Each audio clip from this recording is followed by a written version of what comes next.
देखिए खेसारी भैया आए हुए हैं, उनका फॉर्च्यूनर और स्कॉर्पियो लगा हुआ है। देखिए वो खेसारी भैया जा रहे हैं धीरे धीरे।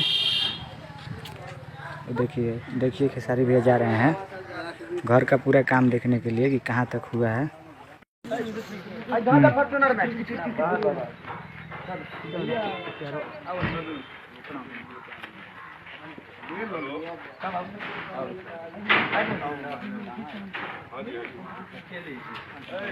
अरे रास्ते में कोई हाली फोटो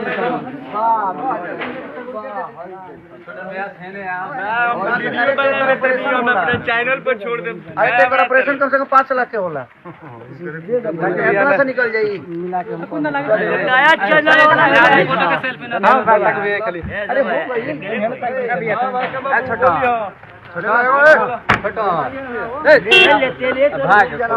भाई अरे हट जा छोटा चलो हो गए चलो हो गए की दहलास अरे रोटी से खइला अरे रोटी से खाइला खइले नहीं के तो हां बोल दे बनी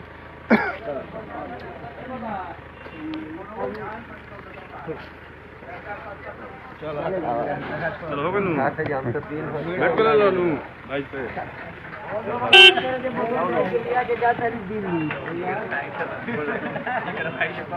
अरे पूरा वीडियो का गाड़ी मार के सारी भैया के एकदम हो करवा दी बोला कि एकरा के सब्सक्राइब कर लो। अरे भाई के तरी सब्सक्राइब करा लोगी सब्सक्राइब